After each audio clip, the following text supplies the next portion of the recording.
Hello दोस्तों, इस YouTube channel पर आपका स्वागत है। एनटीपीसी एग्ज़ाम के लिए इस क्लास में जीएस के 40 महत्वपूर्ण प्रश्न शामिल हैं जो कि सिलेबस के अनुसार हैं। आप इस टेस्ट को पूरा वॉच कीजिएगा और कमेंट बॉक्स में कमेंट जरूर कीजिएगा कि आपने इन 40 प्रश्नों में से कितने प्रश्न सही किए हैं। क्लास को आरंभ करते हैं। प्रश्न नंबर 1 है, निम्न में से कौन सा कथन असत्य है? ध्वनि तरंगे किस प्रकार की तरंगे हैं? यदि आपने ऑप्शन दूसरा चुना है तो सही चुना है, अनुदैर्घ्य तरंगे हैं। ध्वनि तरंगे अनुदैर्घ्य तरंगे होती हैं। प्रश्न नंबर 2 है, चौरी चौरा नामक प्रसिद्ध स्थल कहाँ है? गोरखपुर, इलाहाबाद, मेरठ, लखनऊ। पहला ऑप्शन सही आंसर होगा, गोरखपुर में है। प्रश्न नंबर नेक्स्ट है, विजयनगर राज्य की स्थापना किसने की थी? तुलवा वंश ने, संगमा वंश ने, सुलवा वंश ने, देवराय वंश ने। यदि आपने दूसरा ऑप्शन चुना है तो ये सही आंसर चुना है।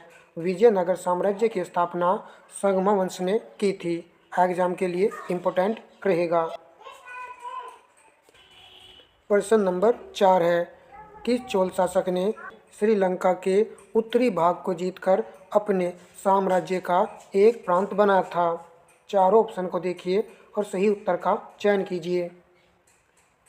राइट आंसर तीसरा ऑप्शन है, राजराजा ने श्रीलंका के उत्तरी भाग को जीतकर अपने साम्राज्य का एक प्रांत बनाया था। प्रश्न नंबर 5 है, निम्न में से विद्या की सबसे पुरानी पीठ कौन सी है? इम्पोर्टेंट रहेगा, विद्या की सबसे पुरानी पीठ कौन सी है? तक्षशिला, नालंदा, उज्जैन, विक्रमशिला। पहला ऑप्शन सही रहेगा, तक्षशिला है। प्रश्न नंबर नेक्स्ट है, मानव जठर में प्रोटीन पाचन के लिए उत्तरदायी अनुकूलतम परिवेश है? क्षारीय, अम्लीय, उदासीन, बेसिक। राइट आंसर दूसरा ऑप्शन है, अम्लीय। मानव जठर में प्रोटीन पाचन के लिए अम्लीय रस उत्तरदायी होता है। प्रश्न नंबर 7 है, निम्न में से कौन सा हिस्सा मानव त्वचा का सबसे बाहरी हिस्सा होता है? चारों ऑप्शन को देखिए। पहला ऑप्शन सही रहेगा, एपिडर्मिस। प्रश्न नंबर नेक्स्ट है, ये क्वेश्चन कई बार जो एग्जाम में पूछा गया है। प्रश्न नंबर नेक्स्ट है, अमेजनी वन एक प्रकार है। अमेजनी वन का यहाँ पर एक प्रकार है, उष्ण कटिबंधीय वर्षावन, शीतोष्ण वर्षावन, शीतोष्ण सदाबहार वन, उष्ण कटिबंधीय मौसमी वन। तो तीसरा ऑप्शन यहाँ पर सही उत्तर होगा, शीतोष्ण सदाबहार वन होते हैं अमेजनी वन, जो कि ब्राज़ील के जंगलों में पाए जाते हैं। प्रश्न नंबर देखिए नेक्स्ट, टीकाकरण द्वारा निम्नलिखित में से किसको नियंत्रित नहीं किया जा सकता? टीकाकरण द्वारा चेचक, मधुमेह, पोलियो, काली खांसी। दूसरा ऑप्शन सही आंसर है, मधुमेह। मधुमेह को टीकाकरण के द्वारा ठीक नहीं किया जा सकता। चलिए प्रश्न नंबर लगाते हैं 10, औसत वयस्क के शरीर में कितना रक्त होता है? इम्पोर्टेंट रहेगा, 3 से 4 लीटर, 4 से 5 लीटर, 5 से 6 लीटर, 6 से 7 लीटर। राइट आंसर होगा तीसरा ऑप्शन, 5 से 6 लीटर होता है। प्रश्न नंबर नेक्स्ट है, निम्नलिखित में से सबसे प्रबल अम्ल कौन सा है? चारों को देखिए और सबसे प्रबल अम्ल का चयन कीजिए। फोर्थ ऑप्शन सही आंसर रहेगा, ट्राई क्लोरो एसिटिक अम्ल, ये सबसे प्रबल अम्ल है। प्रश्न नंबर लगाते हैं नेक्स्ट, उपयुक्त विकल्प द्वारा रिक्त स्थान की पूर्ति कीजिए। नीले लिटमस को लाल रंग में बदल देता है और रिक्त स्थान यहाँ पर फिल करना है।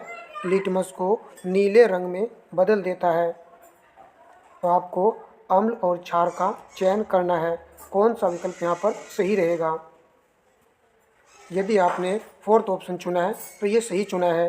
अम्ल जो है नीले लिटमस को लाल रंग में परिवर्तित कर देता है, जबकि क्षार जो है लाल लिटमस को नीले रंग में बदल देता है। तो क्षार आपका बेस होता है, तो याद रखेंगे बेस क्या करता है, बेस ब्लू करता है, इससे आपके याद रहेगा। प्रश्न नंबर नेक्स्ट लगाते हैं। सूची फर्स्ट का मिलान सूची सेकंड से कीजिए। सूची फर्स्ट में नारा दिया गया है और सूची सेकंड में कहने वाले यहाँ पर दिए गए हैं। इंकलाब का नारा किसने दिया था? ये मोहम्मद इकबाल ने। ए का 1 आएगा, इंकलाब जिंदाबाद, ये नारा कहा था भगत सिंह ने। तो बी का 2 आएगा, जय हिंद, सुभाष चंद्र बोस। सी का 4 है, करो या मरो का नारा महात्मा गांधी जी ने दिया था। राइट आंसर होगा पहला ऑप्शन 1 2 4 3। चलिए प्रश्न नंबर लगाते हैं 14। भारत का सबसे बड़ा बॉक्साइट उत्पादक राज्य कौन सा है? उड़ीसा, उत्तर प्रदेश, तमिलनाडु, मध्य प्रदेश। पहला ऑप्शन सही आंसर होगा। उड़ीसा जो है बॉक्साइट का सबसे बड़ा उत्पादक राज्य है। प्रश्न नंबर देखते हैं नेक्स्ट। देखिए काफ़ी इंपॉर्टेंट क्वेश्चन आपको देखने को मिल रहे हैं। निम्न में से कौन सी रासायनिक प्रक्रिया की प्रकृति हमेशा ऊष्माशोषी होती है? दहन प्रतिक्रिया, अपघटन प्रतिक्रिया, विस्थापन प्रतिक्रिया, संयोजन प्रतिक्रिया। दूसरा ऑप्शन सही उत्तर रहेगा, अपघटन प्रतिक्रिया। अपघटन प्रतिक्रिया की प्रकृति ऊष्माशोषी होती है। तो दोस्तों यह एक इम्पोर्टेंट प्रश्न है। यहाँ पर दहन प्रतिक्रिया भी दिया गया है। दहन प्रतिक्रिया इसमें जो है ऊष्मा का उत्सर्जन होता है। तो ये जो है ऊष्मा छेपी का उदाहरण है। ऊष्मा छेपी का उदाहरण है। ऊष्मा छेपी में ऊष्मा का उत्सर्जन होता है, जबकि ऊष्मा शोषी में ऊष्मा का शोषण होता है। अर्थात वह अभिक्रिया जिसमें ऊष्मा की ज़रूरत होती है उसी को ऊष्मा शोषी कहा जाता है। अपघटन प्रतिक्रिया में ऊष्मा की आवश्यकता होती है, इसलिए ये ऊष्मा शोषी का उदाहरण है। परंतु अधिकतर अपघटन प्रतिक्रिया ऊष्मा शोषी अभिक्रिया का उदाहरण है, परंतु सभी नहीं है। इस चीज़ को नोट रखना है, क्योंकि कुछ अपघटन अभिक्रियाएं ऊष्मा छेपी भी हो सकती हैं। ठीक है दोस्तों, ये उचित पॉइंट था जो मैंने आपको बताया है। विश्व में भारत का सबसे ज़्यादा भाग कौन सी फसल उगाता है? राइट आंसर होगा दूसरा ऑप्शन। विश्व में भारत सबसे ज़्यादा भाग जो है गन्ने की फसल का उगाता है। प्रश्न नंबर नेक्स्ट है। झंडा समिति के अध्यक्ष कौन थे? झंडा समिति के अध्यक्ष थे JB कृपलानी। तीसरा ऑप्शन यहाँ पर सही आंसर है। प्रश्न नंबर 18 है। राष्ट्रीय ध्वज को भारतीय संविधान सभा ने प्रथम बार कब स्वीकार किया था? राष्ट्रीय ध्वज ऑप्शन दूसरा सही रहेगा। 22 जुलाई 1947 को ही राष्ट्रीय ध्वज को भारतीय संविधान सभा ने प्रथम बार जो है स्वीकार किया था। प्रश्न नंबर देखते हैं next. Mobile operating system software Android 05/2007 में किस कंपनी ने विकसित किया था? दूसरा ऑप्शन सही आंसर है, गूगल कॉरपोरेशन ने। प्रश्न नंबर देखते हैं नेक्स्ट।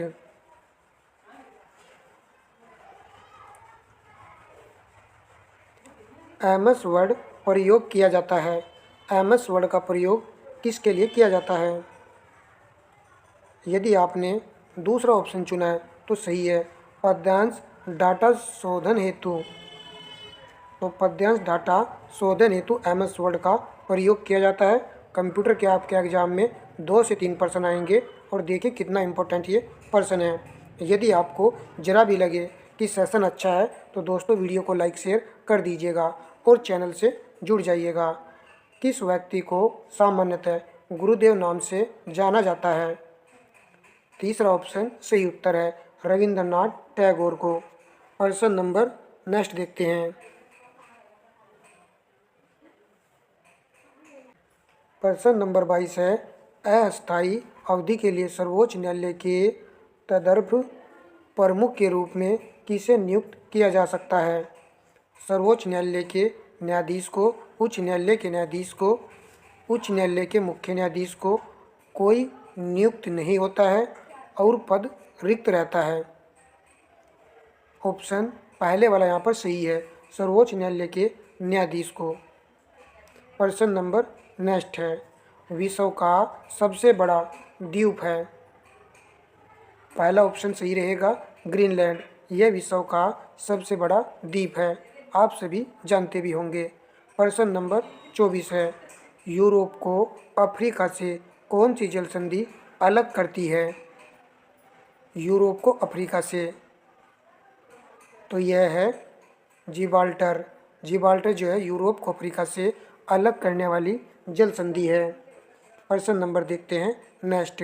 एनटीपीसी का सिलेबस जीएस का बहुत बड़ा है और सभी सब्जेक्ट से इसमें प्रश्न देखने को मिलते हैं, तो ये ऐसा मॉक टेस्ट है जिसमें आपको सभी प्रश्न देखने को मिल रहे होंगे सभी सब्जेक्ट से।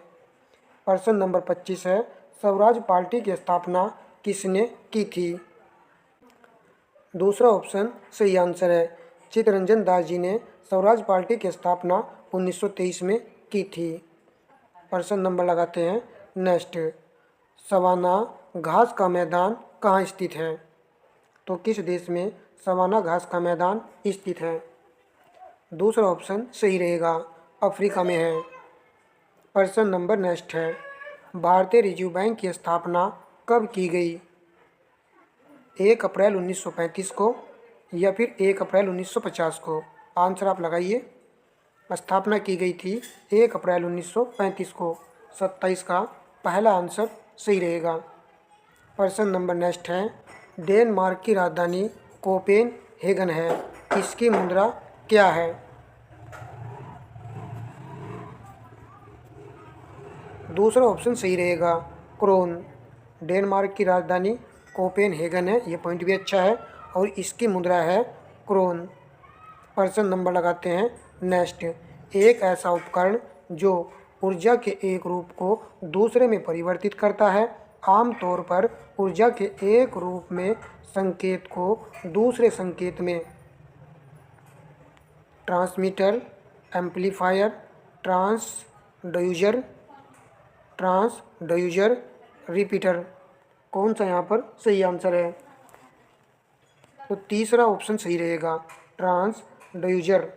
ये एक ऐसा उपकरण है जो ऊर्जा के एक रूप को दूसरे रूप में परिवर्तित कर देता है।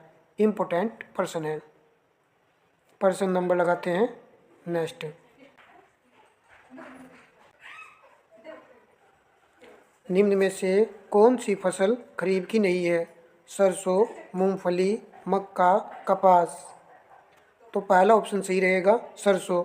यह आपकी रबी की फसल है, जबकि अन्य सभी यहाँ पर खरीफ की फसलें हैं।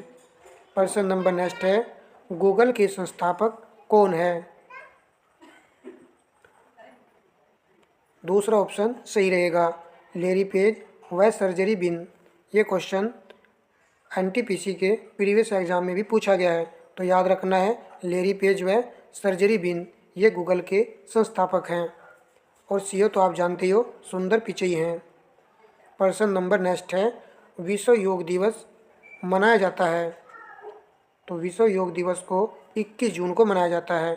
दूसरा ऑप्शन यहाँ पर सही आंसर था। प्रश्न नंबर 33 है, झेलम, चिनाव और रावी किसकी सहायक नदियाँ हैं? दूसरा ऑप्शन सही आंसर है, सिंधु की सहायक नदियाँ हैं ये। प्रश्न नंबर देखते हैं नेक्स्ट। ऑल इंडिया सर्विसेज के जनक के रूप में किसे माना जाता है? ऑल इंडिया सर्विसेज के जनक के रूप में 34 का राइट आंसर होगा ऑप्शन 4 वाला, सरदार वल्लभ भाई पटेल को। प्रश्न नंबर नेक्स्ट है, भारत में इसरो का रॉकेट प्रशिक्षण पेड़ कहाँ स्थित है? श्रीहरिकोटा, बेंगलोर, मैसूर, ट्रोम्बे। पहला आंसर सही रहेगा, श्रीहरिकोटा आंध्र प्रदेश में है। प्रश्न नंबर देखते हैं नेक्स्ट, विज्ञान प्रौद्योगिकी का ये क्वेश्चन था। प्रश्न नंबर लगाएंगे 36। रामकृष्ण मिशन का गठन किसने किया था? स्वामी विवेकानंद, श्री रामकृष्ण परमहंस, दयानंद सरस्वती, राजा राम मोहन राय। राइट आंसर होगा पहला ऑप्शन, स्वामी विवेकानंद ने किया था रामकृष्ण मिशन का गठन। कुछ विद्यार्थी श्री रामकृष्ण परमहंस को भी आंसर चुन लेते हैं, तो ये गलत रहेगा। आर्य समाज की स्थापना की थी स्वामी दयानंद सरस्वती ने और ब्रह्म समाज की स्थापना की थी राजा राम मोहन राय ने। प्रश्न नंबर 37 है, राष्ट्रीय मानवाधिकार आयोग अपनी वार्षिक रिपोर्ट प्रस्तुत करता है? राज्य सरकार को, केंद्र सरकार को, ए और बी दोनों, इनमें से कोई नहीं। तो ऐसे प्रश्न में आप रिस्क ले सकते हो। तीसरा ऑप्शन यहाँ पर सही होगा। राज्य सरकार को और केंद्र सरकार दोनों को ही राष्ट्रीय मानवाधिकार आयोग अपनी वार्षिक रिपोर्ट जो है प्रस्तुत करता है।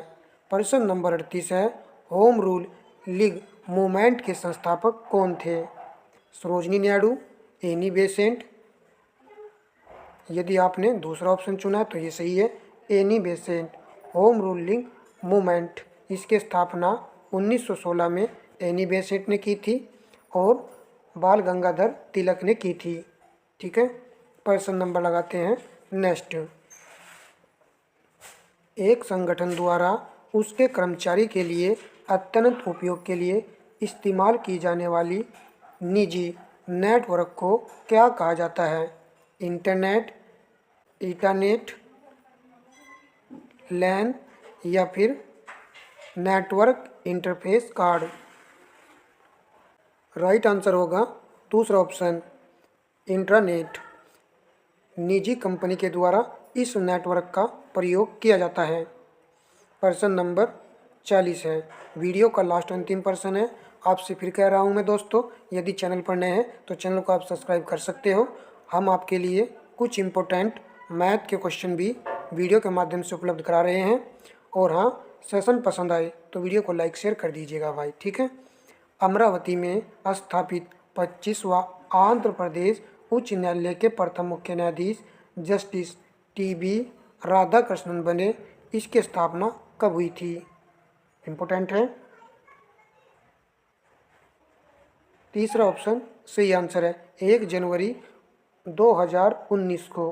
तो ये अमरावती में स्थापित है, 25वां उच्च न्यायालय है, भारत का 25वां ये उच्च न्यायालय है। तो दोस्तों 40% कंप्लीट हो चुके हैं। आपने 40% में से कितने परसेंट सही किए हैं कमेंट बॉक्स में बता दीजिएगा, ठीक है दोस्तों। तो मिलेंगे नेक्स्ट क्लास में इसी तरह के प्रैक्टिस सेट में। धन्यवाद दोस्तों।